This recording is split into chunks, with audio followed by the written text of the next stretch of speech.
What's up YouTube, it's your boy Nash here, welcome back to the channel, and for today's video, I'm going to be talking to you guys really quickly about something that has been bugging me for the last, month and a half, I think, since WrestleMania, and it's the question of, is the brand split over? Is WWE ending the brand split? Now, obviously, you guys know the brand split started back in 2016 when Shane McMahon took over WWE's day-to-day wrestling operations, if you will. Being able to make matches and whatnot, change up some things and whatnot. And that was when Vince decided to make Shane the commissioner of SmackDown and Stephanie McMahon the commissioner of Raw. Steph assigned Mick Foley as the GM of Raw. Shane assigned Daniel Bryan as the GM of SmackDown up until Daniel Bryan's impactful in-ring return at WrestleMania, which by then Paige ended up taking over. Ended up taking over for a little while, and now all we have is Adam Pearce running Raw and SmackDown. But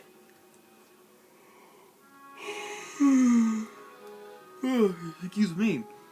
Now, if you guys did not know,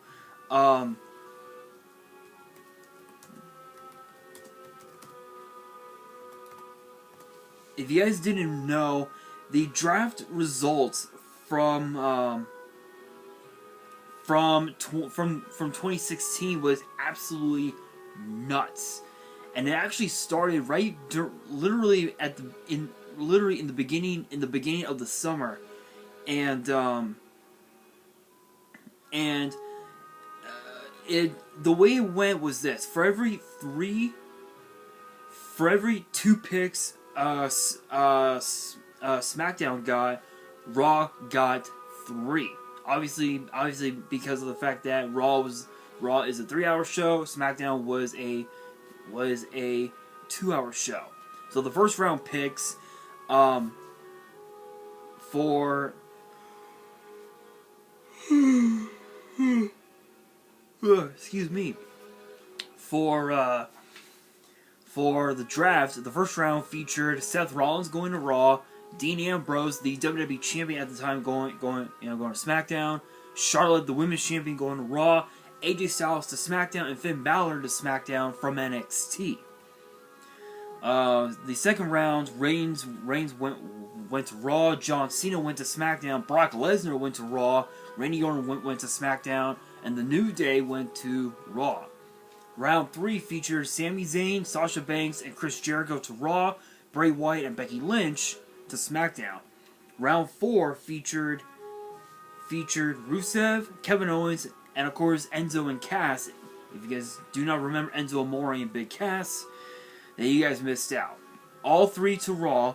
The Miz and Baron Corbin to SmackDown. Round 5 featured Luke Gallows and Carl Anderson, The Big Show, and Nia Jax to Raw. American Alpha, which was Chad Gable and Jason Jordan, and Dolph Ziggler, both to SmackDown. Neville, if you know, you know. Cesaro and Sheamus to Raw. Natalya and Alberto Del Rio to SmackDown, which featured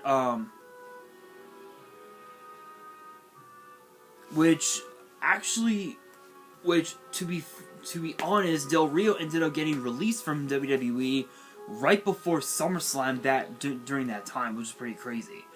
Round 7 featured Goldust and R-Truth, the Golden Truth, Titus O'Neil and Paige to Raw, the Usos and Kane, Demon Kane, if you will, to SmackDown. Round 8 featured Darren Young, Sin Cara, and Jack Swagger to Raw.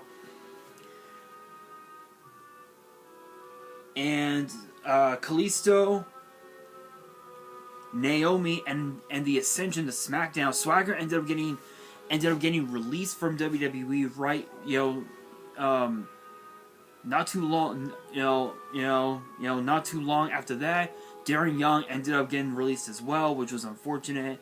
The ninth round, how many rounds were there? I believe there were, so there were 11 rounds, in literally 11 rounds in the 2016 draft.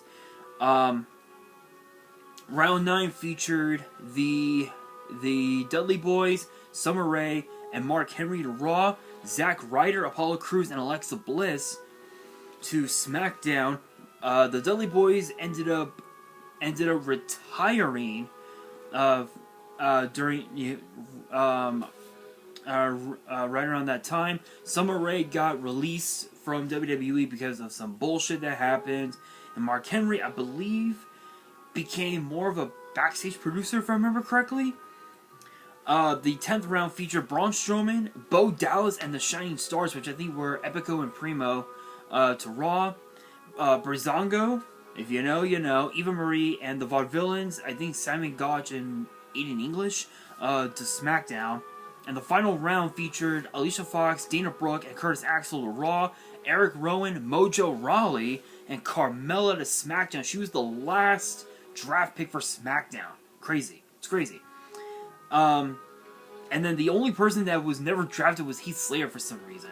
And then the 2017 Superstar Shakeup had Miz, had Miz and Ambrose going to Raw, Alexa Bliss going to Raw. Apollo. I think Apollo Crews also went to Raw as well, if I remember correctly. There were a lot, but the last draft, I think last year's draft was very interesting. It was interesting because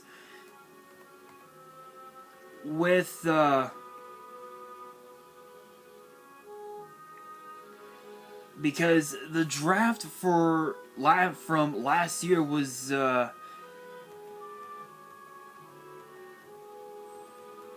it was a weird one. It was a weird one, to say the very least.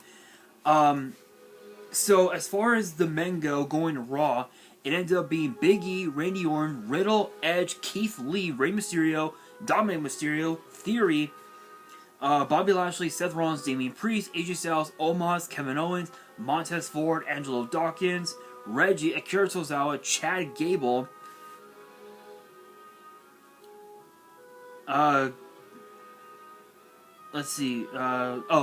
Dawkins, Finn Balor, Karrion Kross, Gable Steveson, Drake Maverick, Reggie, Akira Tozawa, Chad Gable, Otis, R-Truth, John Morrison, T-Bar, Apollo Crews, Commander Aziz, Dolph Ziggler, Robert Roode, Jackson Riker, Veer Mahan, Shelton Benjamin, Cedric Alexander, and The Miz. For the women, it ended up being Bianca Belair, Rhea Ripley, Nikki ASH, Becky Lynch, Alexa Bliss, Carmella, Nia Jax, Zelina Vega, Queen Zelina, Doudrop, Dana Brooke, Liv Morgan, Mia Yim, Tamina, and Tegan Nox. A lot of these guys and girls ended up getting released from WWE. Keith Lee was one. Karrion Kross, Drake Maverick, John Morrison, unfortunately, Jackson Riker, Nia Jax, Mia Yim, and Tegan Nox. They all got released, which is sad, because especially with Tegan Nox, she could have done a lot on Raw. SmackDown ended up getting Roman Reigns, Drew McIntyre, Kofi Kingston, Xavier Woods, Happy Corbin, Madcap Moss, all the members of Hit Row, Isaiah Swerve Sky, Top Dollar, Ashanti the Adonis, Jeff Hardy, The Usos, King Nakamura, Shinsuke Nakamura, Rick Boogs, Sheamus, Eric Ivar, Ricochet, Humberto Carrillo, Angel Garza, Cesaro, Ridge Holland, Sami Zayn, Drew Gulak, Mace, Mustafa Ali, who's now on the Raw roster, Mansoor, Jinder Mahal, and Shanky. And for the women, for the women's division, they got Charlotte Flair, B-Fab, Naomi, Sasha Banks, Shayna Baszler, Xia Li, Aaliyah, Toni Storm, Shotzi, and Natalya. B-Fab and Toni Storm ended up getting released from WWE, which was just absolutely just it was sad. It was sad. The draft was from last year was just sad. It was absolutely sad. So it's interesting because when you think about the brand split, you know the whole purpose of the brand split was for the talent, on Raw and SmackDown to get their, to get more TV time. Theoretically, they were supposed to get more TV time, to entertain the fans, if you will. But apparently, it just got it was just let loose. With the wildcard rule had took place in 2019, which allowed up to 4 superstars to switch brands per night. So for example,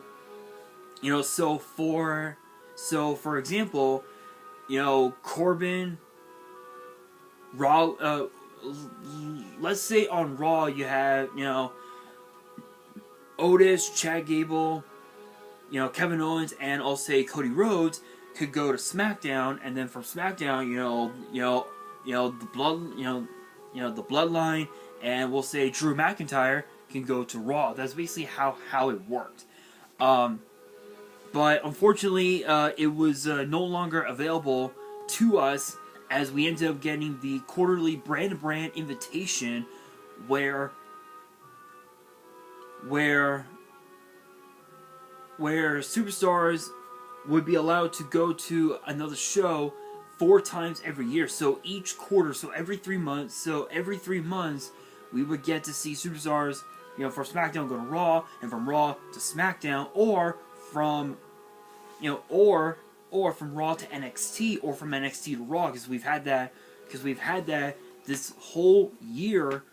Within the last year, we've had superstars from Raw, SmackDown go to NXT, such as the Viking Raiders, such as Dolph Ziggler, Robert Roode, Natalya,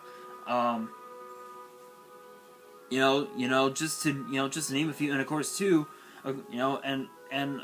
Tommaso Ciampa, Braun Breaker, all being a part of the Raw brand, the Raw brand for a bit, so it's a weird one, but it now ties into the question: is the brand split done? Is it finally over after 6 years? It's hard to say. I know that WWE wanted to unify both the WWE title and the Universal title, and they wanted to unify both the Raw and SmackDown tag team titles. But I've been hearing rumors that with Roman Reigns now going part-time, supposedly Roman Reigns is going to be dropping the title sometime between Money in the Bank and Clash of the Castle. So sometime between July and September, drop the title to whoever steps up, and he ends up taking time off away from WWE, and thus whoever does become the undisputed Universal Champion can split both the WWE title and the Universal title back to 2 separate titles, and whichever brand they're from, the opposite brand's title is what they'll have to give up. So for example, let's say Drew McIntyre defeated Roman Reigns, he would have to give back the WWE title to Raw, and they would have to host like a tournament or something like that, or like a series of qualifying matches or something like that, to determine who would be the new WWE champion. And the same thing, and it's the same thing with the tag titles. If, let's say, the Street Profits were to defeat the Usos, they can split they can take the SmackDown Tag Team titles back to SmackDown, and they would have to crown new SmackDown Tag Team Champions, which is a possibility, but we don't really know WWE's plan for this matter. It could literally be anything. It could literally be anything at this point. So, again, is the brand split over? No. Honestly, no. I don't think so, because now because now that WWE has decided to host Money in the Bank inside the MGM Grand in arena in Vegas, there's now going to be a lot of pressure on WWE to make Money in the Bank the best show they have ever produced ever. Because you guys know the Money in the Bank event, the show took place in 2010 when Jack Swagger cashed in Money in the Bank just a few nights after WrestleMania to become world champion. This forced WWE's hand to create the the Money in the Bank Premium Live event, which in 2010 Kane and The Miz both won Money in the Bank. Kane cashed in on the same night. With Miz, he held his briefcase for what, 6-7 months, and instantly became WWE champion. So that says a lot. So again, is the brand split over? No, personally, I don't think so. I think WWE wants to wait until they want to wait until like Money in the Bank or SummerSlam or something like that for somebody to take the titles off of all three members of the Bloodline, split them apart, and it's essentially done. The brand split will continue, but I think the best way that the brand split could truly continue is if they ended, the quarterly invitation, and the only way that superstars from Raw would go to SmackDown, or superstars from SmackDown would go to Raw, is for Survivor Series only. Except for the tag team champions, of course, obviously. But it all just depends. But that brings me to the question of the day. I want your guys' opinion. Do you guys think the brand split is over? If so, why? Let me know down in the comments below. And that will do it for this video. Hopefully you guys enjoyed. If you did, make sure you guys smash the thumbs up button. If you guys are new to the channel and you guys want to see more videos like this in the future, make sure you guys subscribe to the channel and hit that notification bell so you guys don't miss out on any new content that comes your way. And make sure you guys follow me on Twitter and on Instagram. All the links will be down in the description below. And if you guys have any fan mail that you guys want to send me and you guys want me to open it up on the channel, all the info will be in the description as well. And on that, this is your boy Nash, signing out.